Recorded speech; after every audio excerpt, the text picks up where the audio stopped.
Castle. Screen guard പൊട്ടി ഗായ്. മാപ്പ് കിട്ടിയിട്ടുണ്ട്. നമ്മൾ ഇത്രയും ഹൈറ്റിലാണ് ഇപ്പൊ നമ്മൾ നിൽക്കുന്നത്. ഇത്രയും ചെറിയ സ്റ്റെപ്പാണ്. മരം ഇവിടെ 300 വർഷമായിട്ടുണ്ടാവും. ഹലോ, അപ്പോൾ നമ്മൾ ഇന്ന് പോകുന്നത് സൗത്ത് വെയിൽസ് എന്ന് പറയുന്നൊരു ഭാഗത്തേക്കാണ്. വെയിൽസ് തന്നെ നോർത്തും സൗത്തും എല്ലാം ഉണ്ട്. അപ്പം ഭയങ്കര ഭംഗിയുള്ളൊരു സ്ഥലമാണ് വെയിൽസ്. സോ ഞങ്ങൾ ഇത്തവണ എൻജോയ് ചെയ്യാൻ പോകുന്നത് സൗത്ത് വെയിൽസാണ്. അപ്പോൾ അവിടത്തേക്കാണ് ഈ പൊയ്ക്കൊണ്ടിരിക്കുന്നത്. അപ്പം എന്തൊക്കെ കാഴ്ചകൾ കാണാൻ നോക്കാം. ഞങ്ങൾ ആദ്യം പോകുന്നത് കാർഡിഫിലേക്കാണ്. അങ്ങനെ നമ്മൾ കാർഡിഫിൽ എത്തിയിട്ടുണ്ട്. കാർഡിഫിൽ നമ്മൾ ഫസ്റ്റ് കാണാൻ പോകുന്നത് എന്താണ്? Cardiff castle. ഓക്കെ, കാർഡിഫ് കാസലാണ് കാണാൻ പോകുന്നത്. ഇവിടെ അത്യാവശ്യം ചാറ്റൽ മഴയാണ് ഉള്ളത്. ചാറ്റൽ മഴ മാറി ഇടയ്ക്കിടയ്ക്ക് ഇങ്ങനെ വെയിൽ വരുന്നുണ്ട്. വെയിൽ വരുന്നു, മഴ പെയ്യുന്നു, ഇങ്ങനെ മാറി തിരിഞ്ഞ് ക്ലൈമറ്റ് വന്നുകൊണ്ടിരിക്കുകയാണ്. പിന്നെ ദുഃഖവെള്ളി ആയതുകൊണ്ടാണെന്ന് തോന്നുന്നു ഇവിടെ എങ്ങും ആരെയും കാണാനില്ല, അവധിയാണ്. ഇനി കാസലിനകത്തോട്ട് കയറും, അവിടെ വല്ല അവധി പബ്ലിക് ഹോളിഡേ വല്ലതും ആണോ എന്ന് നമുക്ക് കണ്ടറിയേണ്ടിയിരിക്കുന്നു. ദേ സ്ക്രീൻ ഗാർഡ് പൊട്ടി ഗൈസ്. കുട്ടിയുടെ ഫോൺ താഴെ വീണു. അപ്പോഴത്തേക്കും ഫോൺ ഓക്കെ. ഇതാണല്ലോ കാസൽ. കാസലിൽ നമ്മൾ എത്തിയിട്ടുണ്ട്. കാണിച്ചു തരാം. ഇതാണ് കാസലിന്റെ ഔട്ട് സൈഡ്. അപ്പോൾ സൗത്ത് വെയിൽസിൽ നമ്മുടെ ആദ്യത്തെ ലൊക്കേഷൻ കാർഡിഫാണ്. കാർഡിഫ് കാസൽ കാണുക എന്നുള്ളതാണ് ലക്ഷ്യം. അപ്പം നമുക്ക് അകത്തേക്ക് പോവാം. അപ്പോൾ ഇതാണ് നമ്മുടെ കാർഡിഫ് കാസൽ. അപ്പോൾ നമ്മളിനി അകത്തേക്ക് കയറുകയാണ്. കാർഡിഫ് എന്ന് പറയുന്നത് സൗത്ത് വെയിൽസിലുള്ള ഒരു സ്ഥലമാണ്. അവിടുത്തെ മെയിൻ ഒരു സിറ്റി സെൻറ്ററിനകത്തുള്ള, അതായത് ഒരു ഹൃദയഭാഗമാണ് ഈ കാർഡിഫ് കാസൽ എന്ന് പറയുന്നത്. അപ്പോൾ ഇവിടെ കയറാൻ വേണ്ടിയിട്ട് ടിക്കറ്റ് എടുക്കണം. ടിക്കറ്റ് എടുക്കാൻ വേണ്ടിയിട്ട് നമ്മൾ വെയിറ്റ് ചെയ്യുകയാണ്. അപ്പം വിലവിവര പട്ടികയെല്ലാം എഴുതിയിട്ടുണ്ട്. ഇത് വെൽഷ് ഭാഷയാണെന്നാണ് എൻ്റെ വിശ്വാസം. ഓക്കെ, അതിനോ. അപ്പോൾ നമുക്ക് ഇതിൻ്റെ മാപ്പ് കിട്ടിയിട്ടുണ്ട്. നമുക്ക് ഇതിലേത് ഭാഷ വായിക്കണമെന്ന് എനിക്കറിയാൻ വയ്യ. താഴെ ഇംഗ്ലീഷിൽ കൊടുത്തിട്ടുണ്ട്. ഇതിൽ വെച്ചിട്ട് പോയി നോക്കാം. അപ്പം എത്ര രൂപയായിരുന്നു ടിക്കറ്റ്? മൊത്തത്തിൽ നമ്മൾ 6 പേരുണ്ട്, 99 പൗണ്ട്. 16 പൗണ്ടാണ്, 16.5 പൗണ്ടാണ് ഒരാൾക്ക്. ഓക്കെ, പോയി നോക്കാം. അപ്പോൾ ഇതാണ് നമ്മുടെ ടിക്കറ്റ്. ഇവിടെ കുറേ ഇങ്ങനത്തെ ഇതൊക്കെ ഉണ്ട്. പക്ഷെ നമ്മൾ എന്താ പറയുക, ഇപ്പം നമ്മുടെ ഈ പേര് മലയാള പേരാണല്ലോ, അതുകൊണ്ട് പ്രത്യേകിച്ച് ഇതൊന്നും ഉണ്ടാവില്ലായിരിക്കും. സോ നമ്മളെ നോക്കേണ്ട ആവശ്യമില്ല. ഇത് ചെസ്സ് കളിക്കുന്ന സംഭവം. അവിടെ വലിയ ചെസ്, ബിഗ് ചെസ്, വലിയ ചെസ് കളിക്കുന്ന ഇതൊക്കെ അതെ.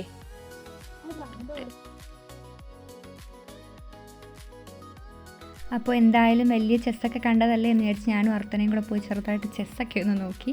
അപ്പോൾ ഇതാണ് നമ്മുടെ കാർഡിഫ് കാസലിൻ്റെ ഉൾഭാഗം. നമ്മൾ ടിക്കറ്റൊക്കെ എടുത്ത് അകത്തേക്ക് കയറി. അപ്പോൾ നമ്മുടെ ആദ്യത്തെ ലക്ഷ്യം ഈ ഭാഗമാണ്. ഈ ഡ്രാഗൺ, ഇതാണ് നമ്മുടെ വെയിൽസിൻ്റെ ഫ്ലാഗിലുള്ള ഡ്രാഗൺ ആണെന്ന് ഞാൻ വിശ്വസിക്കുന്നു. മഴയാണെങ്കിൽ ഇഷ്ടംപോലെ അത്യാവശ്യം ടൂറിസ്റ്റും കാര്യങ്ങളൊക്കെ ഉണ്ട്.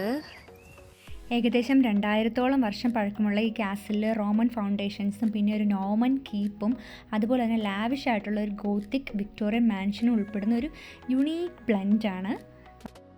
ഫസ്റ്റ് നമ്മൾ കാണുന്ന ആ കുറേ കല്ലിട്ടേക്കുന്ന ആ ഭാഗത്തിൻ്റെ പേരാണ് എന്താണ്, ദ വാർഡ് വാൾ എന്ന് പറയുന്നത്. അത് കഴിഞ്ഞ് അവിടുന്ന് അതിൻ്റെ വിട്ട് കുറഞ്ഞ് ഇങ്ങനെ കുറച്ച് നാരോ ആയിട്ട് മാറും. ആ നാരോ ആയിട്ട് മാറുമ്പോൾ അതിൻ്റെ പേര് ഇൻട്രൊഡക്ഷൻ ടു ദ കീപ്പ്. അപ്പോൾ എനിക്ക് തോന്നുന്നു കീപ്പ് എന്ന് പറഞ്ഞാൽ അതാണ്. അതൊരു കോട്ടയാണ്, ഞാൻ ആദ്യം നേരത്തെ പറഞ്ഞിട്ടുണ്ടായിരുന്നു. അപ്പം കോട്ടയ്ക്ക് റൂഫില്ല. പിന്നെ ഇത് ഈ കാണുന്നതിനെക്കാട്ടി ഒത്തിരി വലുതായിരുന്നു. 1784 എന്തോ ഒരു സംഭവത്തിൻ്റെ പരിണിത ഫലമായിട്ട് അത് ഡിമോളിഷ് ആയിട്ടാണ് ഈ സൈസ് ആയിട്ടുള്ളത്. പിന്നെ ഇതിനൊരു വുഡൻ സംഭവം പറയുന്നുണ്ട്, പക്ഷെ അതിപ്പോൾ നമുക്ക് കാണാൻ വേണ്ടിയിട്ടില്ല. വാ, അപ്പോൾ നമ്മൾ ഇനി ഇത് കയറി അങ്ങോട്ട് പോവുകയാണ്. ഓക്കെ, അപ്പം നമ്മളിനി കയറി പോകുമ്പോൾ എത്തുന്നതിനാണ്, അതായത് ഇപ്പോൾ നമ്മൾ കണ്ടത് ദ ഗേറ്റ് ഹൗസ് ആണ്. ആൾക്കാരെല്ലാം ഇവിടെ നിറഞ്ഞു വരുന്നുണ്ട്. അപ്പം ഇവിടെ കണ്ട ഈ ഒരു ഗേറ്റ് ഇല്ലേ, അത് ഇൻട്രൊഡക്ഷൻ ടു ദ കീപ്പാണ്.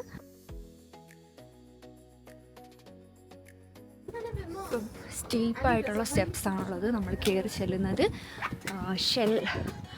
ഷെൽ കീപ്പിലോട്ടാണ് നമ്മൾ എത്തുന്നത്. എല്ലാവരും കയറിക്കൊണ്ടിരിക്കുകയാണ്. അപ്പോൾ നമ്മൾ ഷെല്ലിൻ്റെ അകത്തെത്തി. ഷെൽ കീപ്പ് കണ്ട ഒത്തില്ലാത്ത പ്രാവൊക്കെ ഉണ്ട്. കൊള്ളത്തില്ലേ? പക്ഷെ കുഴപ്പമില്ല. ഡിലീറ്റ് ചെയ്യല്ലേ? ഓർമ്മയുണ്ട്. കണ്ടില്ലേ, കോട്ടയാണത്. ഇതിന് റൂഫില്ലാത്ത കോട്ട. സെക്കൻഡ് വേൾഡ് വാർ ടൈമിൽ ഒരുപാട് അഭയാർത്ഥികൾക്ക് പ്രൊട്ടക്ഷൻ കൊടുക്കാൻ വേണ്ടി ഈ കോട്ട ഉപയോഗിച്ചിട്ടുണ്ടെന്നാണ് പറയപ്പെടുന്നത്. അപ്പോൾ ഇവിടെ ഇങ്ങനെയൊക്കെ ആയിരുന്നു എന്നാണ് പറയുന്നത്.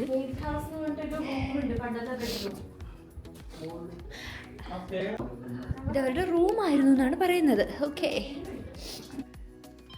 അഞ്ജു ശ്രീ നിൽക്കുന്ന സ്ഥലത്തിൻ്റെ ഒരു മിനിറ്റാണ്. ഇത്രയും ഹൈറ്റിലാണ് ഇപ്പം നമ്മൾ നിൽക്കുന്നത്. ഒരുപാട് തവണ ഇതിൽ കുറേ എന്താ പറയുക അറ്റാക്കും കാര്യങ്ങളൊക്കെ നടന്നിട്ട് ഇവർ ഈ ഒരു കോട്ട ഇങ്ങനെ പ്രിസർവ് ചെയ്ത് വെച്ചിരിക്കുകയാണ്. ഇപ്പോൾ ഇതിങ്ങനെ മ്യൂസിയം പോലെയാണുള്ളത്. എനിക്ക് സ്റ്റെപ്പ് കയറാൻ പേടിയായതുകൊണ്ട് ഞാനിപ്പോൾ വീഡിയോ എടുക്കുന്നില്ല. എനിക്കൊന്ന് ഏതോ ഒരു റൂമിൽ കുറച്ച് ഗോൾഡൻ സംഭവങ്ങളൊക്കെ വർക്കുകളും കാര്യങ്ങളൊക്കെ ചെയ്തിട്ടുണ്ട്. അതിപ്പോൾ ഉണ്ടോയെന്ന് എനിക്കറിയത്തില്ല. പോയി നോക്കാം അല്ലേ അഞ്ജു? ഇത്രയും ചെറിയ സ്റ്റെപ്പാണ്. നമ്മൾ സൂക്ഷിച്ച് കയറണം. അപ്പം മോളിൽ ഇട്ടിട്ട് നോക്കാം. അഞ്ചൊക്കെ കയറി വരുന്നുണ്ട്. നമ്മൾ വീണ്ടും വന്നിട്ടുന്ന ഒരു റൂമിൽ തന്നെയാണ്. ഇതുവഴി കയറണം. ഇതുവഴി കയറാൻ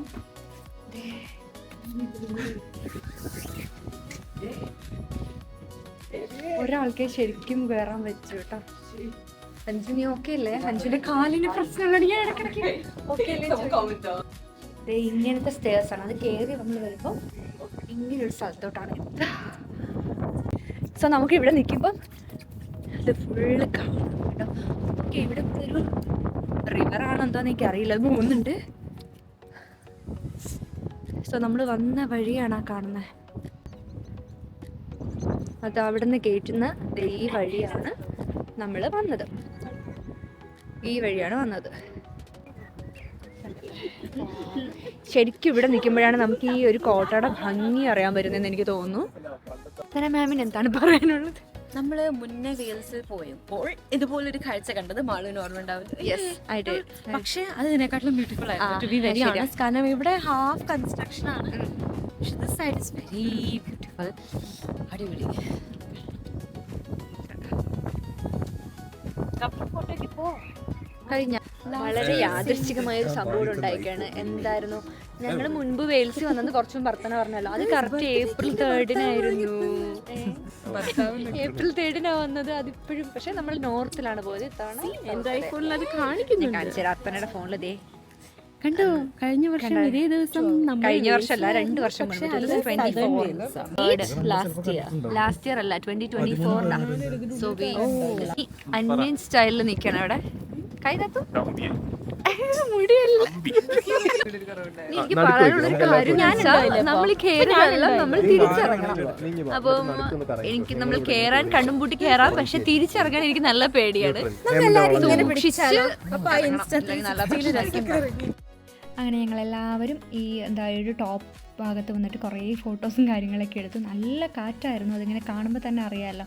പിന്നെ ഇതിൻ്റെ മുകളിൽ നിന്നും താഴേക്ക് നോക്കുമ്പോൾ നല്ല ഭംഗിയാണ്. ശരിക്കും അത് നമ്മൾ ഈ വീഡിയോയിലൊക്കെ കാണുന്നതിനെക്കാട്ടിലും ഭയങ്കര രസമാണ് കാണാൻ വേണ്ടിയിട്ട്. പക്ഷേ ഭയങ്കര അത്യാവശ്യം ഈ പറഞ്ഞ കാറ്റും കാര്യങ്ങളൊക്കെയാണ്. കുറച്ച് കെയർഫുള്ളായിട്ട് വേണം കയറാൻ വേണ്ടിയിട്ട്. പക്ഷേ ഒരുപാട് കുഞ്ഞു പിള്ളേരൊക്കെ കയറുന്നുണ്ടായിരുന്നു കേട്ടോ. ഞങ്ങൾ വളരെ താഴെ എത്തിയിട്ട് നേരത്തെ പോലെ പകുതി കയറുമ്പോഴത്തേനും ആൾക്കാർ ഇറങ്ങുന്നുണ്ടാവും. ഇരുന്നോ കിടന്നോ കൊടുത്ത് ഞാൻ താഴെ എത്തും. അപ്പം നമ്മൾ വളരെ കഷ്ടപ്പെട്ട് താഴെ എത്തിയിട്ടുണ്ട്. ഇനി നമുക്ക് അടുത്തതിലോട്ട് പോവാം. മഴ ചെറുതായിട്ടേ ഉള്ളൂ, അതുകൊണ്ട് കുഴപ്പമില്ലാന്ന് തോന്നുന്നു. അങ്ങനെ ആയിരുന്നാൽ കൊള്ളായിരുന്നു ബാക്കിയും കൂടി. ഓക്കെ, താഴേക്ക് ഇറങ്ങി വരുമ്പോഴത്തേക്ക് ഇങ്ങനെ ഒരു ചെറിയ കിണർ നമുക്ക് കാണാൻ പറ്റും. മുമ്പ് ഉപയോഗിച്ചിരുന്ന കിണറായിരിക്കും എന്ന് വിചാരിക്കുന്നു. അപ്പോൾ ഇങ്ങനെ കുത്തനെയുള്ള സ്റ്റെപ്പുകളാണ് നമ്മൾ കയറിയിട്ട് വന്നിട്ടുള്ളത്. ഇന്ന് നമ്മൾ പോകുന്നത് ഈ ഒരു സ്ഥലത്തേക്കാണ്. ഇതിൻ്റെ പേരെന്ന് വെച്ചാൽ നമ്മൾ ബുക്ക് നോക്കാതെ അറിയത്തില്ല. എല്ലാം പുറത്ത് കാണുന്നില്ലേ. 18th സെഞ്ച്വറിയിൽ ഇവിടുത്തെ ഈ വർക്കെല്ലാം നടന്നുകൊണ്ടിരിക്കുമ്പോൾ ഉണ്ടായിരുന്ന ലാൻഡ്സ്കേപ്പ് ഉണ്ടല്ലോ, അത് ഇച്ചിരി ഹൈറ്റിലുണ്ടായിരുന്നു. അത് ആ ലാൻഡ്സ്കേപ്പ് താഴ്ന്ന പണിയെടുത്തതിൻ്റെ അത് കാരണമാണ് ഇപ്പോൾ അത്രയും വിസിബിൾ ആയിട്ടിരിക്കുന്നത്. ഓക്കെ കണ്ട സോ ഇത് അതവര് പ്രിസർവ് ചെയ്തിട്ടുണ്ട് എന്തായാലും. ഇത് അത്രയും കാണാതിരുന്നെങ്കിൽ വേറൊരു പേരും കൂടി ഉണ്ട്. ആ മരത്തിനെ പറ്റി എന്താ പറഞ്ഞേ? എല്ലാരും കാസലിനെ പറ്റിയാണ് ആലോചിക്കുന്നത്. പാവം മരം ഇവിടെ 300 വർഷമായിട്ടുണ്ട്. ആ ഓക്ക് ട്രീ ഓക്ക് ട്രീ ആണ്. ആരും ശ്രദ്ധിക്കുന്നില്ല. ഓക്കെ, ഇതൊക്കെ കിണറാണ്. ഇപ്പൊ പണ്ട് ഇവിടെ കിണറുണ്ടായിരുന്നു ഒന്ന് സാരം. ദ ഹൗസ് ഇതാണ് നമ്മൾ പോകുന്നത്. ഇനി അപ്പോൾ ഈ ദ ഹൗസ് എന്ന് പറയുന്ന ഈ ഒരു ഭാഗത്തേക്ക് നമ്മൾ കയറാണ്. ഇവിടെ കുറച്ച് എന്താ ബാങ്കറ്റ് ഏരിയ, അറബ് റൂം, അങ്ങനെ കുറച്ച് കാര്യങ്ങളുണ്ട്. ഇനി ഇതിനകത്തേക്ക് കയറാണ്. അപ്പോൾ ഇവിടെ താഴെ ഒരു ഡൈനിങ് റൂമും പിന്നെ ബാങ്കറ്റ് ഹാളുമാണ് ഉള്ളത്. Welcome to Cardiff Castle. ഇവിടെ ഫ്ലാഷ് ഫോട്ടോഗ്രാഫിയും അതുപോലെ ഫോണൊക്കെ സ്വിച്ച് ഓഫ് ആക്കി വെക്കണം. സോ AD 50 ഈ ഒരു കാർഡിഫ് കാസിൽ എസ്റ്റാബ്ലിഷ് ആവുന്നത്. ആദ്യം ഒരു റോമൻ ഫോർട്ടായും അതുപോലെ നോമൻ സ്ട്രോങ് ഹോൾഡായിട്ട് ഒക്കെ നിലകൊണ്ട ഈ ഒരു സ്ഥലം ശേഷം ബ്യൂട്ട് ഫാമിലി ഇതിനൊരു ലക്ഷൂറിയസ് ആയിട്ടുള്ള റെസിഡൻസ് ആയിട്ട് ട്രാൻസ്ഫോം ചെയ്തു. അതിന് സഹായിച്ച ആർക്കിടെക്റ്റിൻ്റെ ഫോട്ടോയാണ് കൊടുത്തിരിക്കുന്നത്. വില്യം ബർഗസ് എന്ന് പറയുന്ന ഒരാളാണ് ഇതിൻ്റെ ആർക്കിടെക്റ്റ്. സോ 19-ാം നൂറ്റാണ്ടിലാണ് ഈ കാർഡിഫ് കാസിലിന് ഇത്തരത്തിലുള്ളൊരു വിക്ടോറിയൻ ട്രാൻസ്ഫോർമേഷൻ സംഭവിക്കുന്നത്. നമ്മൾ ഓൾ ഓവർ ദ UK കാസിലുകൾ എടുത്തു കഴിഞ്ഞാൽ നല്ല റിച്ച്ലി ഡെക്കറേറ്റഡ് ആയിട്ടുള്ള റൂംസ് ഉള്ള ഒരു കാസിൽ കൂടിയാണ് കാർഡിഫ് കാസിൽ എന്ന് പറയേണ്ടി വരും. ഇപ്പോൾ ഈ കാണിക്കുന്നത് പോലെയുള്ള ഈ റൂഫുകളും കാര്യങ്ങളും എല്ലാം ഭയങ്കര റിച്ചായിട്ടാണ് ഡെക്കറേറ്റ് ചെയ്തിരിക്കുന്നത്. ഇതെല്ലാം ഫിൽഡ് വിത്ത് എന്താ പറയുക, കാണുമ്പോൾ തന്നെ അറിയാമല്ലോ, ഇഷ്ടംപോലെ കളേഴ്സ് ബ്ലെൻഡഡ് ആയിട്ടുള്ള എന്താ പറയുക ഡെക്കറേഷൻസ് ആണ്. അതുപോലെ തന്നെ അതിൽ നമുക്കിങ്ങനെ ഓരോ കാർവിങ്സും അവരുടെ ഹാൻഡ് പെയിൻറ്റഡ് മ്യൂറൽസും ഒക്കെയാണ് ഇങ്ങനെ നമ്മൾ പോകുന്ന വഴികളിലെല്ലാം ഇങ്ങനെ അവർ അത് ഹാങ് ചെയ്തിട്ടുണ്ട്. ഭയങ്കര ബ്യൂട്ടിഫുൾ ആയിട്ടാണ് എല്ലാം സെറ്റ് ചെയ്തിരിക്കുന്നത്. ഇതിനുള്ള ഇൻസ്പിറേഷൻസ് അവർക്ക് വന്നിരിക്കുന്നത് അവരുടെ റിലീജിയൻ, അതുപോലെ നേച്ചർ, അതായത് സൗത്ത് വെയിൽസ് ആണെങ്കിലും നോർത്ത് വെയിൽസ് ആണെങ്കിലും ഒക്കെ ഭയങ്കര ബ്യൂട്ടിഫുൾ ആയിട്ടുള്ള നേച്ചർ ആണ് ഉള്ളത് ഭയങ്കര. അപ്പം അതെല്ലാം ഉൾക്കൊണ്ടുകൊണ്ടും പിന്നെ മെഡീവിയൽ സിംബോളിസം ഇതൊക്കെ കൊണ്ടാണ് ഇവരിതെല്ലാം ഇങ്ങനെ ഭയങ്കര ബ്യൂട്ടിഫുള്ളായിട്ട് സെറ്റ് ചെയ്തിരിക്കുന്നതാണ് പറയുന്നത്. ഒരുപാട് ഹിസ്റ്ററി സ്റ്റുഡൻസും അതുപോലെ വേറെ ഒരുപാട് ഗവേഷക വിദ്യാർത്ഥികളൊക്കെ ഇതിങ്ങനെ മ്യൂസിയം വിസിറ്റ് ചെയ്യുന്നുണ്ട്. വളരെ ഫേമസ് ആയിട്ടുള്ള അറബ് റൂമാണിത്. വൺ ഓഫ് ദ ഹൈലൈറ്റ്സ് ആണ്, അതായത് വേൾഡ് ഫേമസ് ആണ് ഇത്. മിഡിൽ ഈസ്റ്റ് അവരുടെ സംസ്കാരത്തിൽ നിന്ന് ഉൾക്കൊണ്ടുകൊണ്ടുണ്ടായിട്ടുള്ളൊരു എന്താ പറയുക ഡെക്കറേറ്റ് ചെയ്തിട്ടുള്ളൊരു റൂമാണെന്നാണ് പറയപ്പെടുന്നത്. ഇത് എന്താ പറയുക ഈ കാണിച്ച ഒരു മേൽക്കൂര ഉണ്ടല്ലോ, അതായത് അതിൻ്റെ ഗ്ലൈഡഡ് സീലിങ്ങും അതുപോലെ ഇൻട്രിക്കേറ്റഡ് ആയിട്ടുള്ള ഡീറ്റെയിലിങ്ങും അതുപോലെ ബാങ്കറ്റ് ഹാളും, ഇതാണ് ആ ബാങ്കറ്റ് ഹാൾ എന്ന് പറയുന്നത്. ഇതെല്ലാം അവരുടെ പവറിനെയും വെൽത്തിനെയും അതുപോലെ ആർട്ടിസ്റ്റിക് ആയിട്ടുള്ള വിഷനെയും എല്ലാം ഭയങ്കരമായിട്ട് ഷോക്കേസ് ചെയ്യുന്നൊരു സംഭവമാണ്. ഞാൻ ശരിക്കും മുമ്പ് ഒരുപാട് കാസിൽസിൽ പോയിട്ടുണ്ടെങ്കിലും ഇങ്ങനെ ഇത്രയും ഡെക്കറേറ്റഡ് ആയിട്ടുള്ള റൂംസ് ഉള്ള മാൻഷൻസോ കാര്യങ്ങളോ ഒന്നും തന്നെ വേറൊരു സ്ഥലത്തും കണ്ടിട്ടില്ല. ഭയങ്കര അടിപൊളിയായിട്ടാണ് ഇതെല്ലാം അവർ പെയിൻറ്റിങ്ങും കാര്യങ്ങളും അതുപോലെ അത് പ്രിസർവ് ചെയ്ത് വെച്ചിരിക്കുന്നതും. അതുകൊണ്ട് തന്നെ ഈ എല്ലാ റൂമും വളരെ കെയർഫുള്ളിയാണ് ഡിസൈൻ ചെയ്തിരിക്കുന്നത്. നമ്മൾ ശ്രദ്ധിച്ച് നോക്കിയാൽ അറിയാം, ഇതിൻ്റെ 1 ഇഞ്ച് സ്ഥലം പോലും ഒരു വെറുതെ വിട്ടിട്ടില്ല. എല്ലാ സ്ഥലവും എന്താ പറയുന്നത് with no surface left untouched എന്ന് പറയേണ്ടി വരും. കാര്യം നമ്മൾ ഭയങ്കര ക്ലോസ് ആയിട്ട് ശ്രദ്ധിക്കുകയാണെങ്കിൽ നമുക്ക് ഓരോ സ്ഥലത്തും എന്താ പറയുക ഹിഡൻ ആയിട്ടുള്ള കുറേ മീനിങ്സ് ഉണ്ടാവും. ചിലപ്പോൾ ആനിമൽസിൻ്റെ പിക്ചേഴ്സ് ആയിരിക്കും, എന്തെങ്കിലും സ്റ്റോറി ഉണ്ടാവും, അല്ലെങ്കിൽ എന്തെങ്കിലും പാറ്റേൺസ് ഉണ്ടാവും. അങ്ങനെ എന്തെങ്കിലും കാര്യങ്ങളൊക്കെ എല്ലാ സ്ഥലത്തും ഉണ്ടായിരിക്കും. എന്താ പറയുക മുക്കിലും മൂലയിലും ഉണ്ടാവും. പിന്നെ ഇങ്ങനത്തെ കുറേ സ്ഥലങ്ങളൊക്കെ ഇങ്ങനെ ക്ലോസ് ചെയ്തിട്ടേക്കായിരുന്നു. പക്ഷേ കാണുമ്പോൾ തന്നെ അറിയാം നല്ല ഭംഗിയുണ്ട്. പക്ഷേ എനിക്ക് തോന്നുന്നു എന്തെങ്കിലും അറ്റകുറ്റപ്പണികൾക്കും കാര്യങ്ങൾക്കൊക്കെ ആയിട്ടായിരിക്കാം അത് ക്ലോസ് ചെയ്തിട്ടുണ്ടായിരുന്നു. പിന്നെ ഇവിടെ ഇങ്ങനെ കുറച്ച് എന്താ പറയുന്നത് ലോക രാഷ്ട്രങ്ങളുടെ തലവന്മാരായിട്ടുള്ള ഇങ്ങനെ കുറച്ച് അഭിമുഖ സംഭാഷണങ്ങളൊക്കെ ഇല്ല, അതിൻ്റെയൊക്കെ കുറേ പിക്ചേഴ്സും കാര്യങ്ങളൊക്കെ ഉണ്ടായിരുന്നു. ഇതാണ് സ്മോൾ ഡൈനിങ് റൂം എന്ന് പറഞ്ഞത്. അപ്പോൾ ഇതെല്ലാം അവർ നന്നായിട്ട് പ്രിസർവ് ചെയ്ത് വെച്ചിട്ടുണ്ട്. പിന്നെ ഞങ്ങളെത്തുന്ന ഈ ഒരു വലിയൊരു സ്ഥലത്തേക്കാണ്. ഇവിടെ ഇങ്ങനെ കുറേ പെയിൻറ്റിങ്സും കാര്യങ്ങളൊക്കെ ഭയങ്കര നന്നായിട്ട് അത് ഡെക്കറേറ്റ് ചെയ്തിട്ടുണ്ട്. ഇത് വായിച്ചാൽ മനസ്സിലാവും, freedom of the city of Cardiff, അതിൻ്റെ ഒരു എന്താ പറയുന്നത് പത്രം പോലത്തെ സംഭവം അവരിങ്ങനെ ഫ്രെയിം ചെയ്ത് വെച്ചിരിക്കുകയാണ്. അപ്പോൾ നമുക്കിവിടെ വരുമ്പോഴത്തേക്ക് മനസ്സിലായില്ലെങ്കിൽ ഇത് നമുക്കത് വായിച്ചും അതുപോലെ ഹെഡ്സെറ്റൊക്കെ വെച്ചിട്ട് കേൾക്കാൻ വേണ്ടിയിട്ടുള്ള പല ഭാഷകളിൽ ഗൈഡ്സിന് വേണ്ടിയിട്ടുള്ള കാര്യങ്ങളൊക്കെ അവരവിടെ സെറ്റാക്കിയിട്ടുണ്ട്. ഭയങ്കര ബ്യൂട്ടിഫുള്ളാണ്. അപ്പോൾ നമ്മളിതൊക്കെ കണ്ടു. പുറത്ത് അത്യാവശ്യം മഴ പെയ്യുന്നുണ്ടെന്ന് തോന്നുന്നു. ഇനിയിപ്പോൾ ഞങ്ങൾ വെളിയിലേക്ക് ഇറങ്ങുകയാണ്. അപ്പോൾ ഈ മാൻഷൻ ഫുൾ ഏകദേശം കണ്ട് കുറേയൊക്കെ മനസ്സിലാക്കിയിട്ടുണ്ട്. ഇനി പോകുന്നത് ഇതിൻ്റെ തന്നെ നമ്മൾ പുറത്തേക്ക് ഇറങ്ങുന്നതിന് മുൻപ് ഒരു ലൈബ്രറിയാണ്. ഭയങ്കര അടിപൊളിയായിട്ട് സെറ്റ് ചെയ്തിരിക്കുന്നതാണ്. കുറേ എന്താ പറയുക നമ്മൾ പണ്ടിങ്ങനെ കേട്ടിട്ടുള്ള കുറേ എന്തൊക്കെയോ ബുക്സും കാര്യങ്ങളൊക്കെ അവരിങ്ങനെ എന്താ സെറ്റ് ചെയ്ത് വെച്ചിട്ടുണ്ട്. നമുക്ക് ഒബ്വിയസ്ലി നമുക്കിതൊന്നും തൊട്ട് നോക്കാൻ പറ്റില്ല, ഒറിജിനൽ ബുക്സ് ആണെന്ന് വിചാരിക്കുന്നു, അറിയില്ല. എനിവേ നല്ല രസമായിട്ടുണ്ട്. എൻ്റെ ഒരു എന്താ പറയുക ഒരു ഗോൾഡൻ ആ ഒരു കളറ് തന്നെ നമുക്ക് കാണുമ്പോഴത്തേക്കൊരു ഭയങ്കര ഒരു പവറും പഴയ ഒരു പ്രൗഢിയൊക്കെ വിളിച്ചു വരുന്ന രീതിയിലുള്ളതാണ്. സോ നമുക്കിനി പുറത്തേക്ക് ഇറങ്ങാം. പുറത്തേക്ക് ഇറങ്ങുമ്പോൾ ഇനി നമുക്ക് നേരിൽ നമ്മുടെ മുന്നിലുള്ളത് ക്ലോക്ക് ടവറാണ്. ക്ലോക്ക് ടവറിലേക്ക് പോകാൻ വേണ്ടിയിട്ട് ഈ ഒരു കുഞ്ഞൊരു ടണലല്ല, അതുപോലത്തെ ഒരു സ്ഥലം, അവിടെ നമ്മൾ കുറച്ച് നേരം ക്യൂ നിന്നിട്ട് വേണം ഇവിടത്തേക്ക് എത്താൻ. ഇതാണ് ക്ലോക്ക് ടവർ. ക്ലോക്ക് ടവറിൻ്റെ നമ്മൾ എൻട്രൻസ് ബ്ലാക്ക് ടവർ എന്ന് പറയുന്നൊരു ടവറുണ്ട്, അതും കൂടെ ഇതിൽ ഉൾപ്പെടുത്താം. ഇതാണ് ബ്ലാക്ക് ടവർ. അപ്പോൾ ബ്ലാക്ക് ടവറിലൂടെ അതിൻ്റെ ഉള്ളിൽ കൂടെയാണ് നമ്മൾ കയറി പോകേണ്ടത്. പിന്നെ ഇത് എന്ന് വെച്ച് കഴിഞ്ഞാൽ നമ്മൾ ഈ യുദ്ധത്തിൻ്റെ സമയത്ത് പീരങ്കിയൊക്കെ ഉപയോഗിക്കത്തില്ല, അതിന് വേണ്ടിയിട്ട് പണ്ട് ഉപയോഗിച്ചാണെന്ന് കരുതപ്പെടുന്നു.